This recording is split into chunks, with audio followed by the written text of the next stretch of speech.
Hello guys, তোমার সবাই কেমন আছো? আশা করি সবাই ভালো আছে। আর আমরা সবাই ভালো আছি। আর আমার বিমল মৌসুমী ব্লগে সবাইকে ওটা আমরা এদিকে যেমন মেলায়, তার জন্য আমরা রেডি হয়েছি। আর এখন বাজে রাত 7টা প্রায়। তো যাবো না হচ্ছে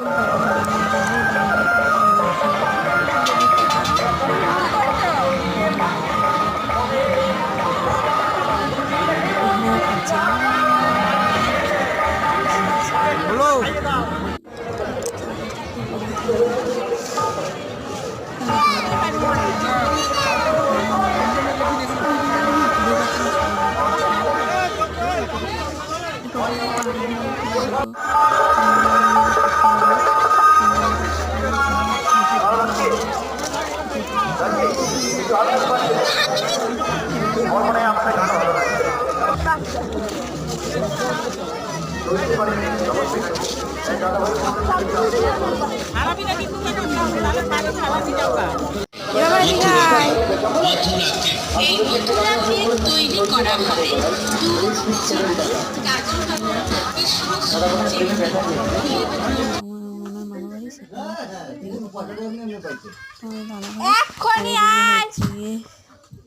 বাবা মা আমি তো বললামই তো তোমাদেরকে নেক্সট ভিডিও দেখাবো কি কি নিয়েছিল। টাটা। তার জন্য